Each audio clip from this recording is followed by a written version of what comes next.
Começa agora 98 Talks, conectando a 98 à rede Mais Record. Da capital para as regiões Sul, Norte e Zona da Mata Mineira. 19h01, entrando no ar com mais uma edição do 98 Talks por todos os canais da Rede 98. 98 FM 98,3, aí no rádio do carro, em casa, onde você estiver.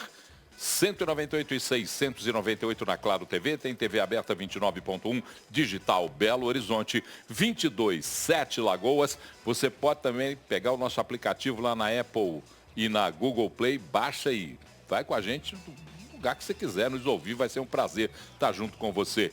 98live.com.br é o nosso site, lá tem aba chat para você conversar com a gente. YouTube, também estamos no YouTube, youtube.com/98live. Dê o seu like, inscreva-se no canal. Todas as nossas redes sociais, @Rede 98 Oficial. E o 98 Talks, você já sabe, vai ao ar pela rede mais afiliada Record no interior de Minas, no sul de Minas, na Zona da Mata e no Norte Mineiro.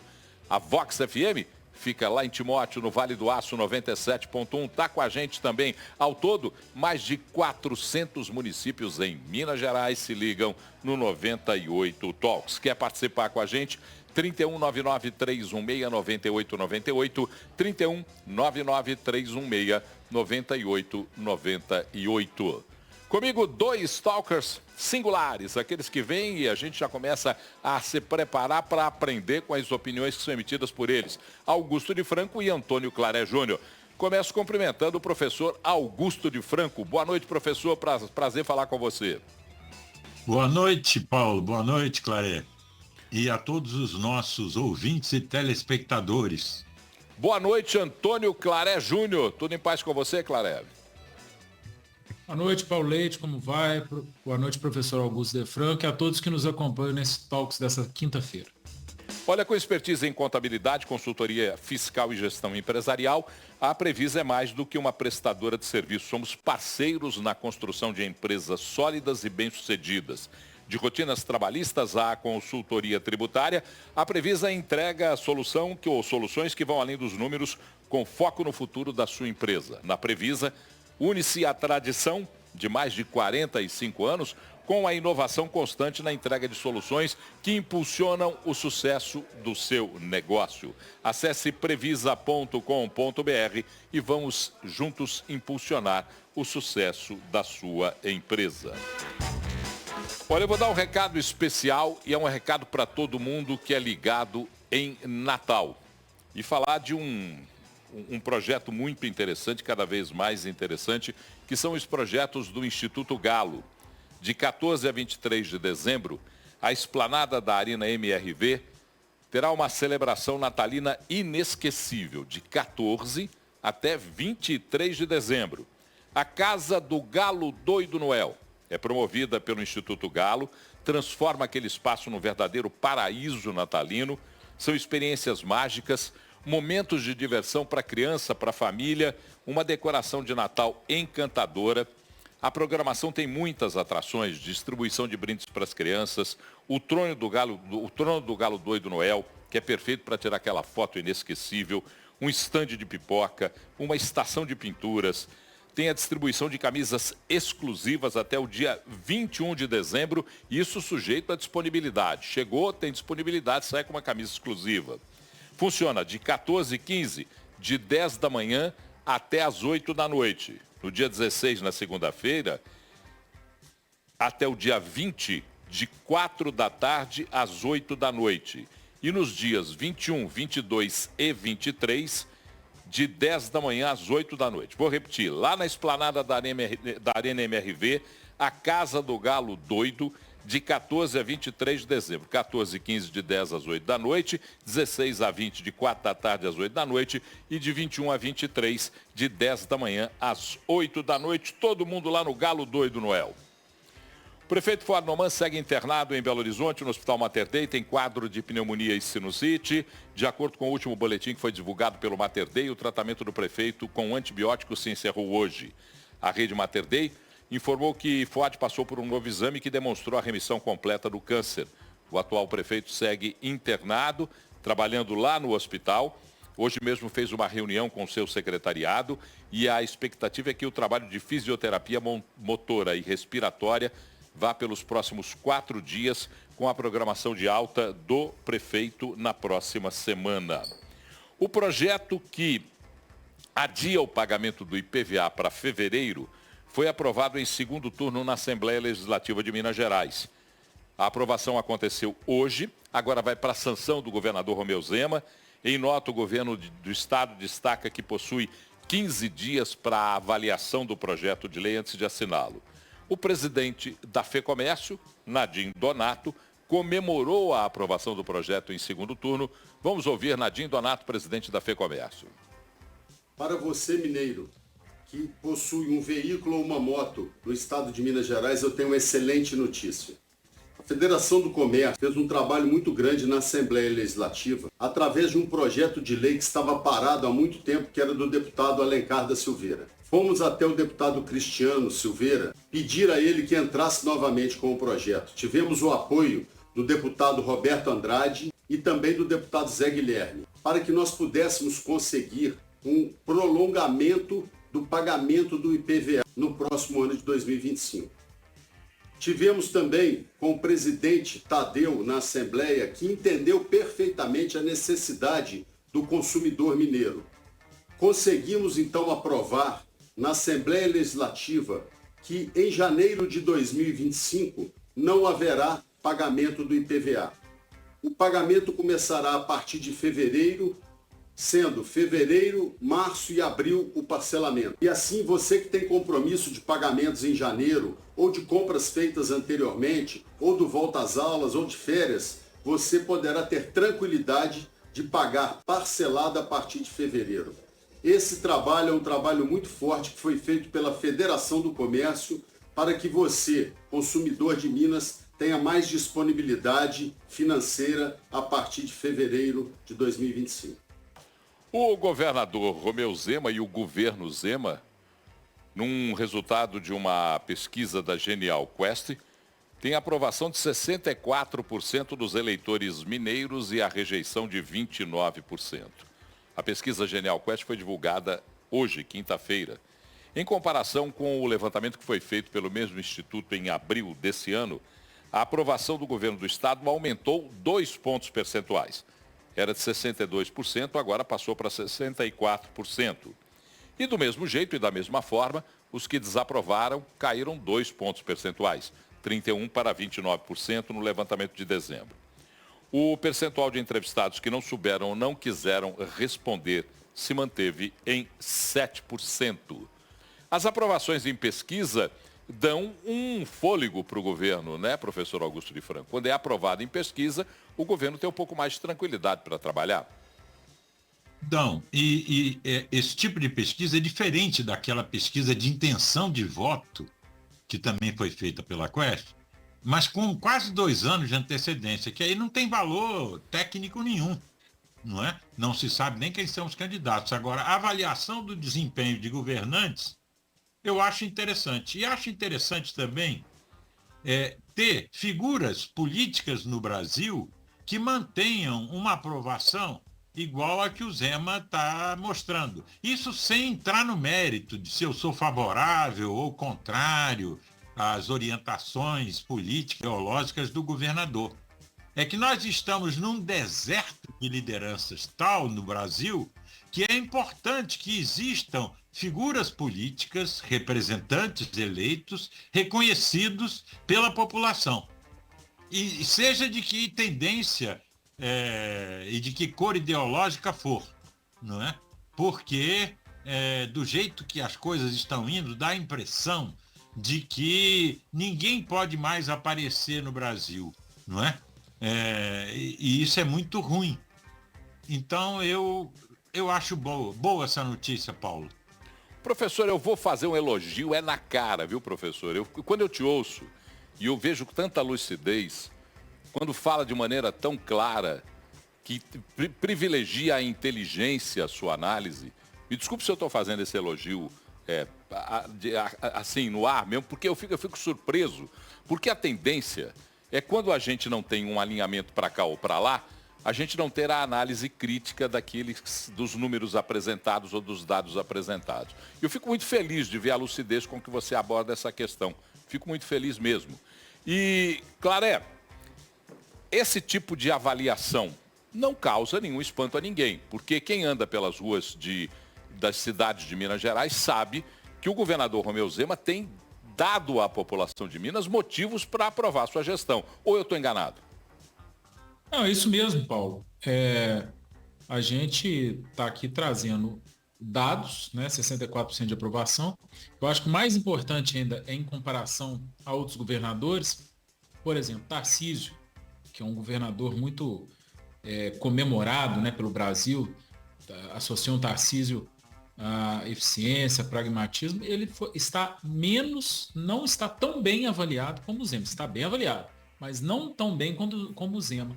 Costumo falar, Paulo, você ser bem avaliado num estado como Minas Gerais é você ser bem avaliado no Brasil, porque Minas Gerais é um pequeno Brasil. Tanto é verdade que quem ganha em Minas Gerais para presidente ganha no Brasil, né? Desde a redemocratização é assim, o último que ganhou foi Lula, anterior Bolsonaro e por aí e assim em diante, né? Desde lá de trás do Collor, né? Então assim, e mesmo antes da redemocratização, acho que só não foi assim duas vezes, viu? Desde da criação da República. Acho que só não aconteceu duas vezes. Isso porque Minas Gerais tem de tudo. Você tem a Minas Gerais pobre, você tem a Minas Gerais rica, tecnológica, você tem de tudo em Minas Gerais. Então, Zema ser tão bem avaliado em Minas Gerais, né, para mim tem um valor maior do que se fosse um governador bem avaliado no Paraná, no Rio Grande do Sul, ou em qualquer outro estado. Você tem razão, Paulo. A gente anda pelas ruas, dentro das possibilidades, obviamente, porque a economia do Brasil está preocupante como um todo, a gente tem visto o mineiro com mais oportunidades, né? Você vê que já são quase 500 bilhões, né, de recursos privados atraídos para Minas Gerais desde o início da sua gestão. Eu volto a lembrar, viu? A análise do professor Augusto de Franco foi perfeita no sentido de que independe qual é a tua visão ideológica, independe se você gosta ou não das posições que o governador tem. Mas quando você vê um líder bem avaliado, quando você vê um governador de estado bem avaliado, a gente respira até com um pouco de tranquilidade, um pouco de esperança na possibilidade do surgimento de políticos bem avaliados pela população e que possam representá-las ou representá-la nas suas ações. A Câmara eu só vou ponderar, Paulo, Oi. assim, eu só vou ponderar o seguinte, no caso do Romeu Zema, além de ser bem avaliado, a gente sabe, você sabe, eu sei, professor Augusto sabe, que é baseado em medidas sustentáveis, porque eu já vi líderes políticos, chefes de executivo bem avaliados, para não falar nomes aqui, com medidas populistas e insustentáveis. Não é o caso dele, né? Então, assim, isso anima muito mais a gente. A gente vê que, muitas vezes, as atitudes sustentáveis e responsáveis, elas também são bem vistas. Não precisa de populismo, não. A Câmara dos Deputados aprovou hoje uma proposta que determina a castração química de pessoas condenadas por crimes sexuais contra menores de idade. O texto foi aprovado depois de uma mobilização de oposicionistas que incluíram a punição em um projeto que tratava somente da criação de um cadastro nacional de pedófilos. A proposta, que foi incluída na pauta da Câmara em uma semana, dedicada à análise de pautas de segurança pública, vai agora para a votação do Senado. A medida vale para criminosos condenados após trânsito e julgado, quando não há mais possibilidade de recurso, para crimes como gravar, vender, comprar, divulgar e simular cenas de sexo com menores, aliciamento de menores, estupro de vulnerável e prostituição infantil. A castração será aplicada aos condenados por meio de medicamentos, com um regramento que será editado pelo Ministério da Saúde. Professor Augusto de Franco, como é que você vê essa aprovação da Câmara que agora vai para o Senado? Não gosto, Paulo. Eu não sou favorável a medidas de mutilação, de castração, castração química no caso, né? Mas de castração. Isso são medidas medievais, entendeu? A justiça ela tem como objetivo proteger a sociedade. Ela não tem como objetivo punir. O objetivo primeiro da justiça não é punir quem cometeu um crime, e sim proteger a sociedade daquele crime que está sendo cometido. Então, eu não sou favorável a nenhuma medida desse tipo, nem de trabalhos forçados, muito menos essa medida de castração. Isso confunde justiça com vingança, com punição. Já que ele fez isso, vamos... É claro que se pode dizer que, castrado quimicamente, ele não vai cometer os mesmos atentados que ele cometeu antes, não é? Mas se é assim, então mantém ele preso, não é? Se é para proteger a sociedade, vamos proteger a sociedade. Mas eu não sou favorável a intervenções que alterem a natureza, o corpo humano desta maneira. Eu sei que o Claré pensa diferente do você, professor. Vamos ouvir o Claré. Paulo, primeiro, dizer que respeito a opinião do professor, porque faz sentido, né? Ele tem um ponto interessante quando ele fala sobre ser contra mutilação, apesar que esse não é mutilação, como ele bem falou, né? É transitório. Paulo, eu vou ser sincero com você. Eu só não acho esse projeto de lei, que é do Ricardo Salles, né? Deputado federal pelo Novo, eu só não acho esse projeto perfeito, porque para mim tinha que ser castração mecânica mesmo, sabe? Um vagabundo delinquente desse é um doente, um pedófilo, é um doente, é um cara que não tem reinserção na sociedade. Eu não acredito em ressocialização de um doente que mexe com crianças sexualmente. Então, infelizmente, castração química, por mim, poderia ser mecânica, para nunca mais voltar. Mas a nossa Constituição, a gente tem que respeitar a Constituição, jamais permitiria isso, pelo menos a nossa Constituição vigente não permite isso, né? Então tem que ser a química. E aí entra aqueles debates, né, que o professor ponderou bem. Se ele é um cidadão perigoso, será que não deveria continuar preso? Mas aí eles estão colocando alguma forma de prevenção, né? Que ele tem que tomar esse remédio, né, esse hormônio, para não ter maiores desejos. Só que a gente sabe que esses vagabundos, eles criam outras formas de mexer com as crianças, né, que não sejam através do seu próprio órgão, né? Então, assim, sinceramente, Paulo, eu acho que hoje é um dia de alegria, é uma vitória, talvez não a melhor delas possível, mas é um sinal de como a sociedade brasileira quer tratar um maluco, tarado, vagabundo, criminoso, que é o pedófilo. Professor, eu vou te provocar, professor, e entendendo parte da sua observação, do seu comentário, eu vou fazer uma provocação. O sistema prisional brasileiro é falho. No Brasil, prisões são meros artifícios. Um criminoso, ardiloso, ligado a grupos, ele consegue sair de qualquer presídio do Brasil com piscar de olhos.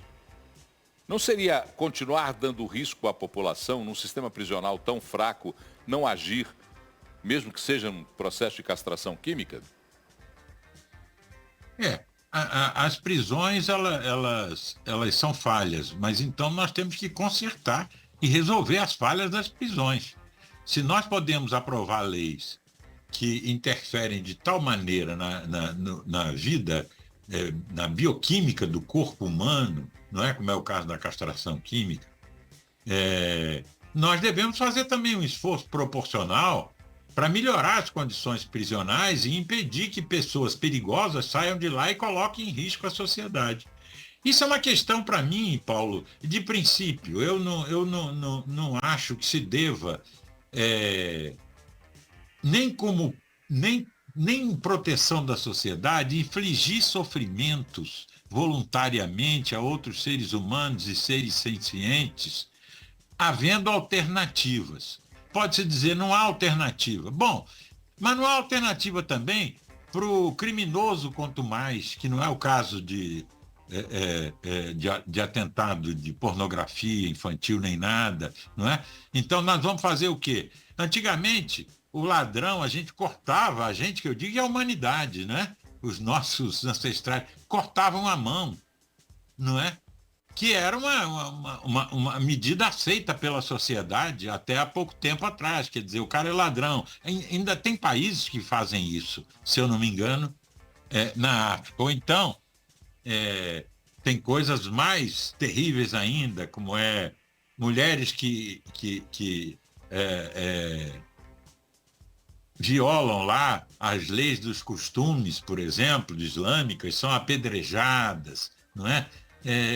São mortas assim. Eu não acho nada disso compatível com a humanidade. Nós temos que encontrar soluções para proteger a sociedade, sobretudo proteger as crianças, no caso concreto que nós estamos discutindo, sem esse tipo de atitude ou de medida, porque não é aquele particular criminoso que vai estar sendo atingido. Somos todos nós que somos atingidos quando uma coisa dessa acontece. Senhores, o Brasil tem o maior imposto sobre consumo do mundo. Paulo, diga. Eu só queria pôr um pouquinho de pimenta nesse assunto. Bora. Então vamos já a gente fala do imposto. Vamos lá. Gente vai falar, não falaram isso, e eu vou ter que falar. Posso? Claro. Paulo, os partidos que votaram contra esse projeto de lei que traz a castração química são ideologicamente partidos de esquerda. Não vou me lembrar quais são eles, mas PT e outros, PSOL, esses partidos de esquerda. Vou falar especificamente do PT. Paulo, o governo, que é um governo do partido PT, mexeu numa portaria no Ministério da Saúde recentemente, reduzindo a idade em que jovens, né, poderiam fazer tratamentos hormonais com consentimento dos pais. Né? Então, assim, ao mesmo tempo que esse partido de esquerda vai contra uma punição a um pedófilo com um tratamento hormonal, e, portanto, como bem disse o professor, é transitório, né, depois pode parar, ele apoia, né, e efetivamente altera uma portaria reduzindo a idade de 18 para 16 anos para que, não vou falar crianças, mas adolescentes possam ter um tratamento hormonal, né? Quer dizer, questões sexuais também, né? Com consentimento dos pais, é claro. E não faz muito sentido para mim, é um pouco incoerente o que esse partido e os outros partidos de esquerda praticam no Brasil. Bom, esse é um assunto que a gente vai debater ainda, nós vamos falar muito sobre isso. Vamos falar um pouquinho agora sobre reforma tributária, porque o Brasil terá, a partir da decisão do texto que o Senado aprova regulamentando a reforma tributária, o maior imposto sobre consumo do mundo, 28%. Fizeram lá uma manobra com 26 mil. Vamos entender. O Senado Federal aprovou hoje o texto base do maior e mais importante projeto de regulamentação da reforma tributária. Os senadores ainda vão analisar propostas de alteração antes de a votação ser encerrada. Aí o projeto vai para a Câmara dos Deputados e depois sanção presidencial. Um desses destaques, as armas ficaram fora daquele imposto seletivo. O texto trata de temas como cashback, devolução do imposto para pessoas de baixa renda, cesta básica, o funcionamento dos impostos criados com a reforma, que é a CBS, que é a Contribuição sobre Bens e Serviços, e o IBS, que é o Imposto sobre Bens e Serviços. A CBS é federal e o IBS é estadual. Eles vão substituir IPI, PIS, COFINS, ICM e ISS. As mudanças feitas pelos senadores elevam essa taxa para 28%. O IVA brasileiro, que é o Imposto sobre Consumo, está chamando de IVA brasileiro, vai para 28%, é o mais caro do mundo. Mas aí eles têm uma maracutaia, dizendo que, olha, pode ser que fique em 26%, porque nós vamos obrigar o governo, se o valor do imposto for maior que isso, o governo vai ter que propor cortes dos benefícios. Diga lá, professor, o que pensa o senhor desta reforma tributária que até o mate, a erva mate, por força da pressão da bancada do Rio Grande do Sul e do Paraná, do Rio Grande do Sul, Paraná, Santa Catarina e Mato Grosso, fizeram pressão e a erva mate agora está na cesta básica do brasileiro. Diga lá, professor. Pois é. Eu acho mais engraçado esse item que você destacou, Paulo, que é o IVA mais caro, mas vai ficar mais barato, porque vai haver um reajuste. Isso é só para a gente rir, né? Um pouco.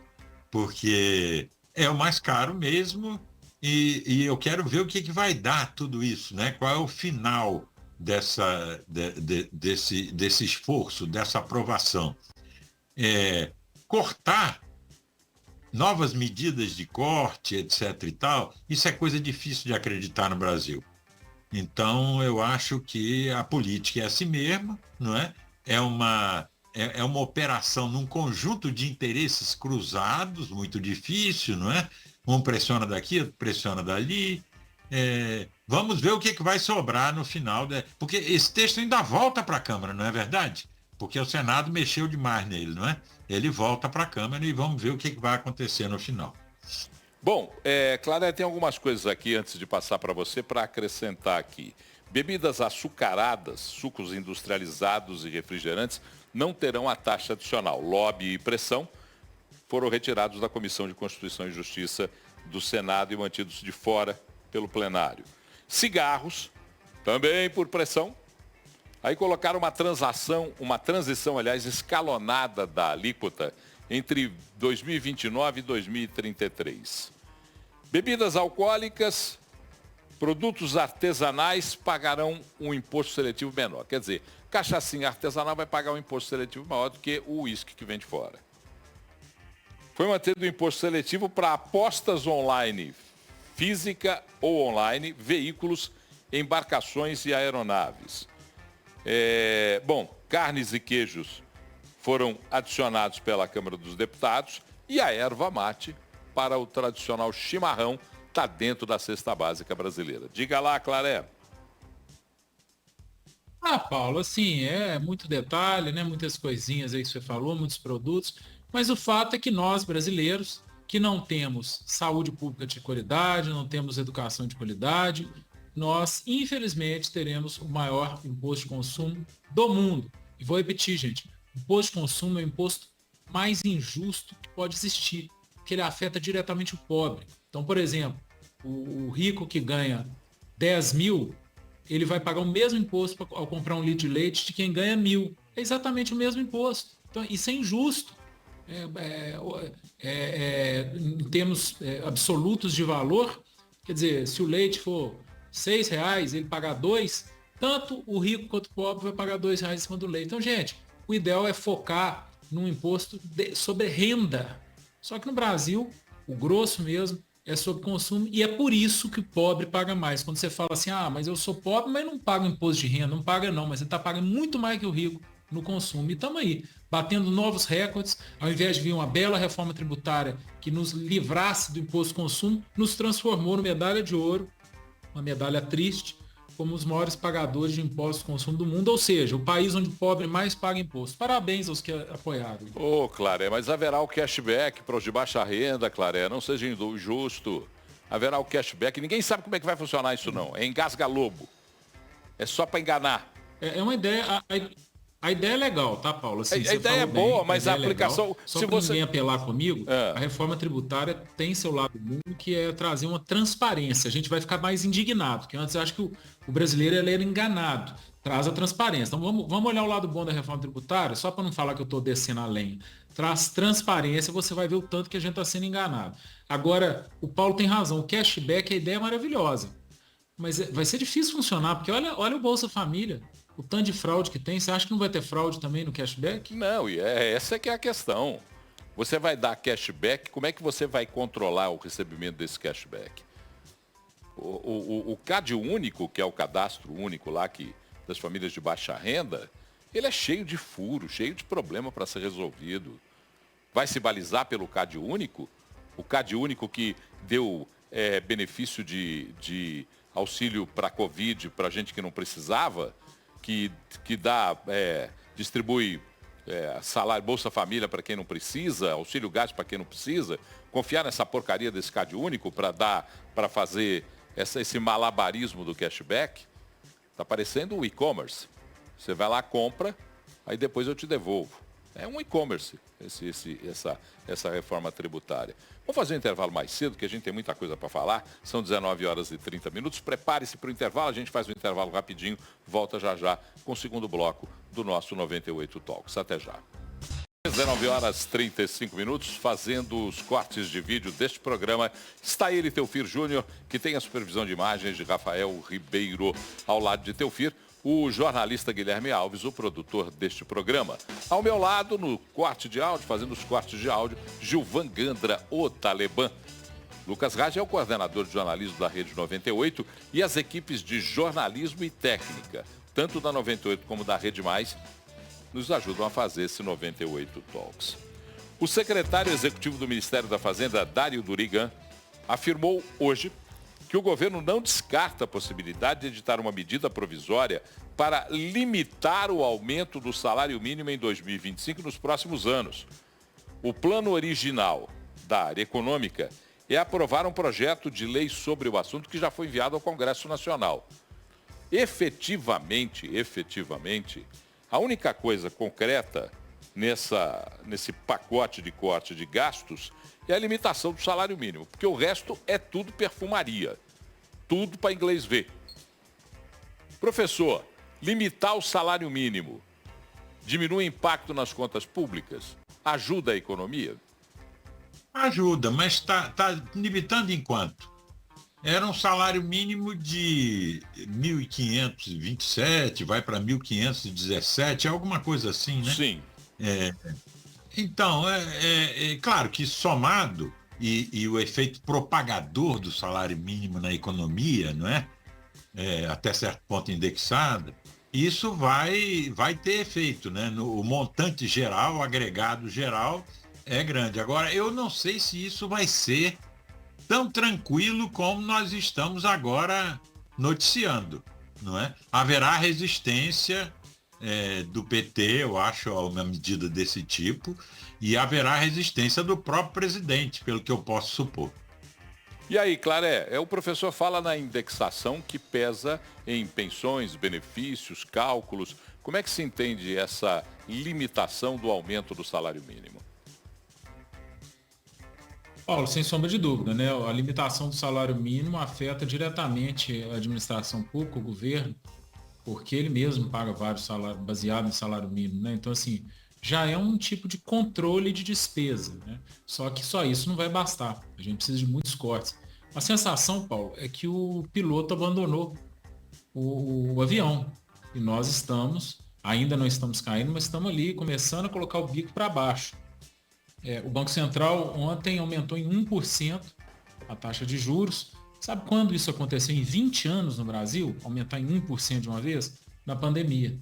Só que realmente é um ponto fora da curva. Então nós vivemos hoje, economicamente, uma pandemia, só que sem o vírus matando pessoas. A nossa economia vai tão mal quanto naquela época. A gente está com juros futuros aí acima de 15%. Isso significa que rentistas, né, quem tem dinheiro vai acabar aplicando em papéis, não vai aplicar no desenvolvimento do país, as pessoas vão ter mais dificuldade de pegar crédito, os preços vão aumentar. Então, assim, o que um líder tem que fazer agora? Dar o remédio amargo. O salário mínimo limitado, de preferência a inflação, né, que é mais do que ele está pedindo de limitação, e vários outros cortes.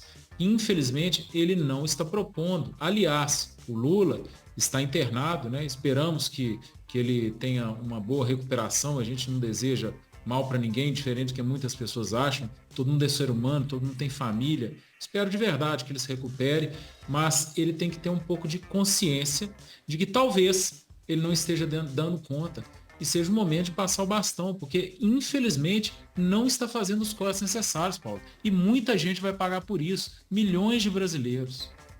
O Cenildo de Montes Claros diz que a reforma traz um problema. Nunca nada retorna para a população e sempre estamos pagando um novo imposto para cobrir um novo rombo.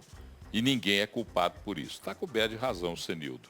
Mas o Congresso Nacional, como é que é a história, Claré e professor, me ajudem, quando você faz você apresenta o projeto e pendura, é um jabuti ou uma jabuticaba? Eu sempre fico na dúvida.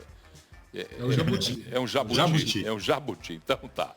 O Congresso Nacional está fazendo um jabuti, porque está avaliando ajustar decisões do STF sobre emendas dentro do texto do pacote fiscal. Olha o malabarismo.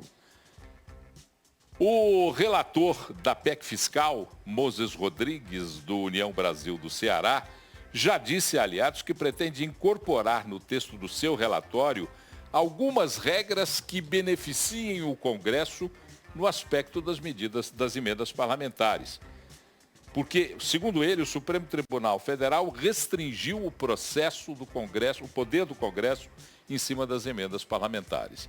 Claré, eita malabarismo, hein? Esses caras deviam ir para o grande circo Brasil. É uma vergonha, Paulo. Assim, ultimamente o que a gente tem visto é um STF que legisla. Não me venha com defesas, já legisla porque o legislativo deixou de legislar. Se deixou de legislar, é porque não queria legislar sobre isso. É porque não era o momento sobre isso. É porque tinha outras prioridades. O STF não tem que se meter nisso. A gente vive num Brasil de um legislativo que me parece muito mais preocupado com sua manutenção e um executivo que abandonou o barco. Realmente esse executivo é conhecido como Dilma III, né? Eu não me recordo de um executivo tão ruim quanto o atual. No momento, Paulo, a instituição que está dando orgulho para nós, e eu preciso falar isso, chama-se Banco Central.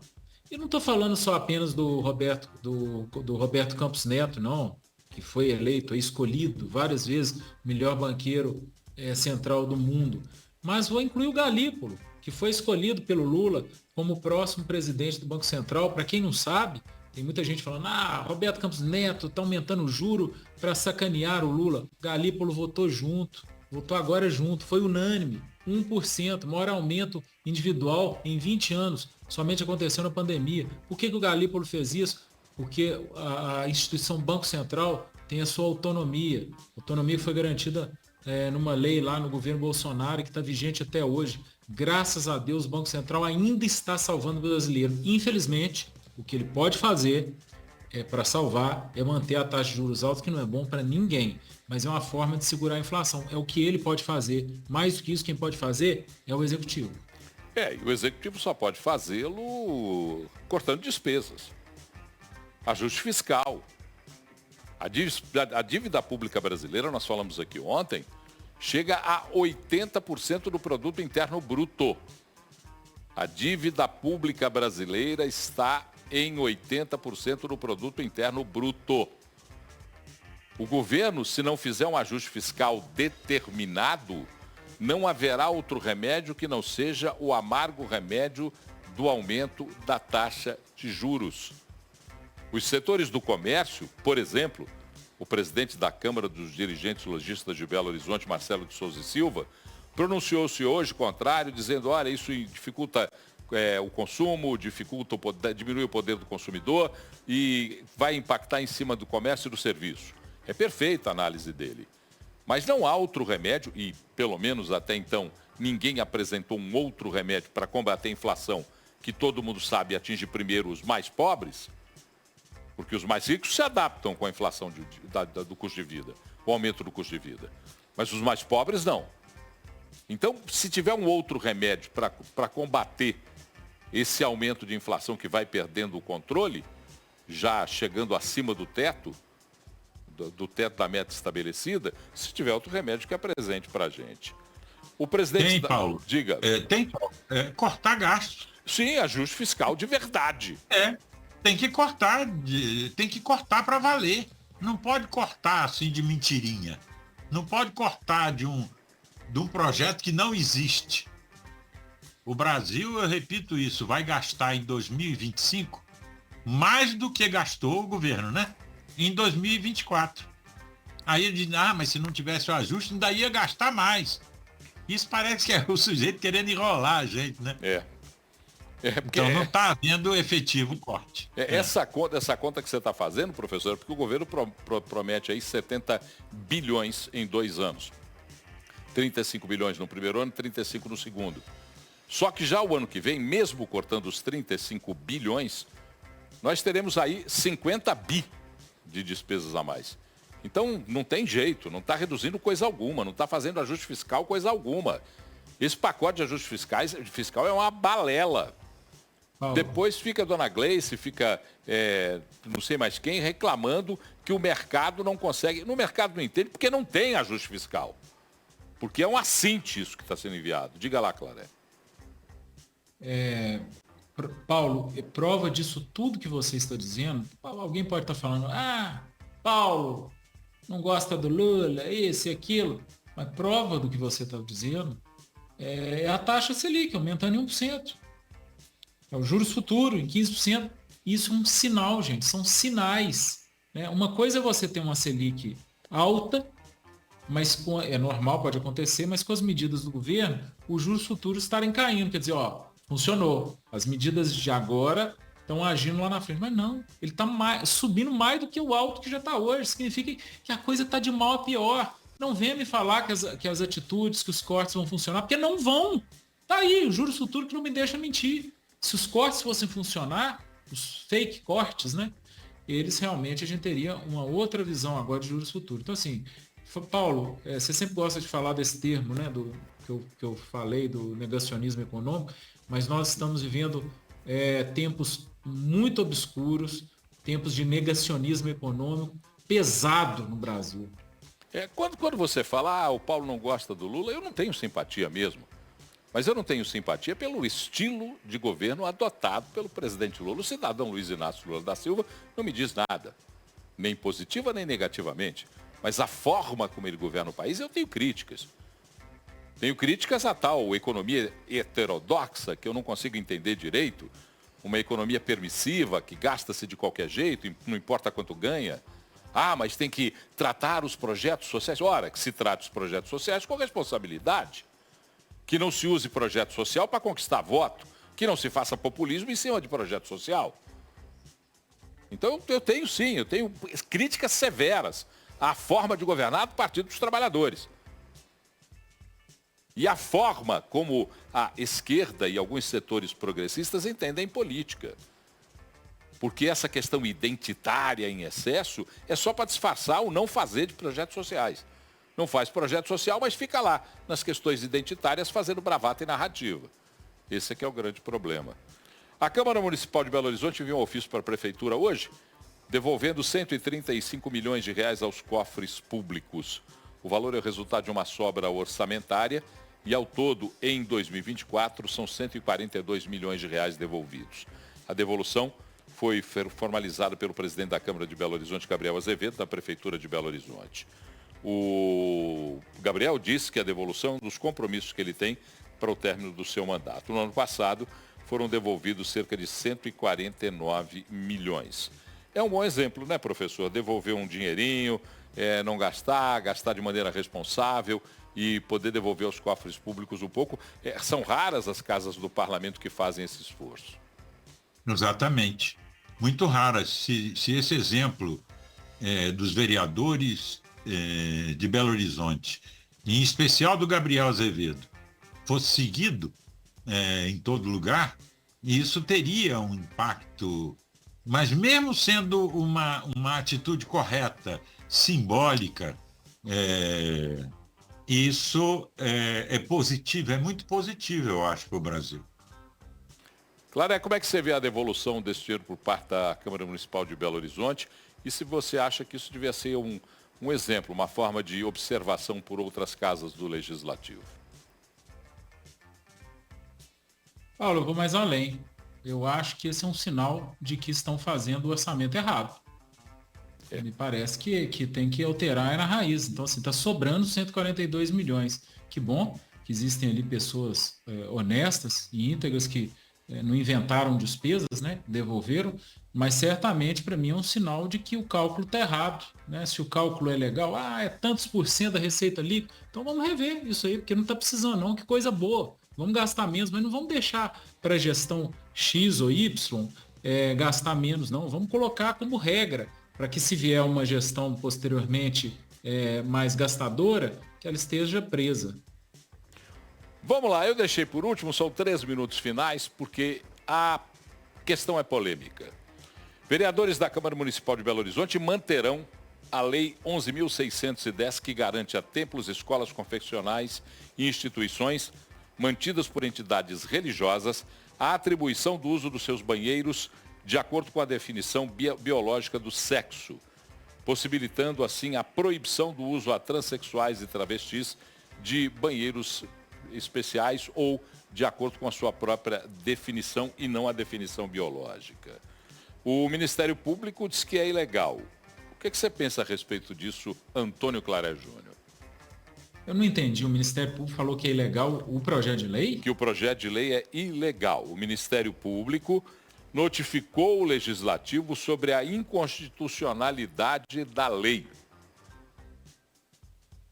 Paulo, é complicado, né? Nós estamos falando aqui de igrejas, né? Ou seja, se a igreja ela tem uma ideologia, a gente tem que respeitar a ideologia que está ali daquela porta para dentro, né? Quer dizer, está querendo entrar na ideologia, ele está atacando uma ideologia, uma crença religiosa, né? Quer dizer, eu tenho minha religião, você tem a sua, o professor tem a dele, ou não, há quem não tem religião também, mas a gente, constitucionalmente, a gente respeita toda manifestação religiosa. Se existe uma manifestação religiosa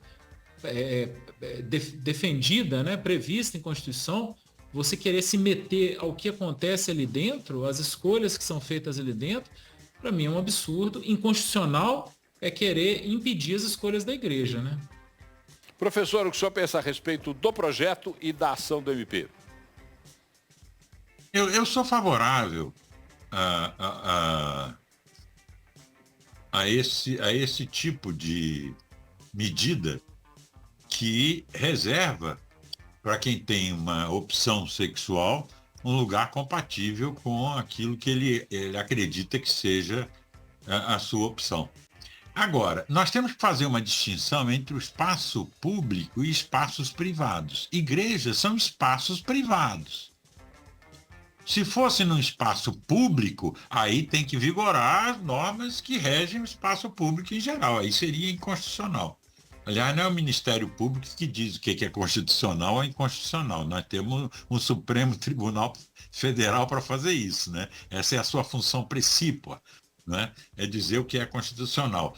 Mas a igreja é um espaço privado, não é um espaço público, porque está ali quem tem aquela devoção, quem acredita naquela ideologia ou teologia ou naquela confissão religiosa.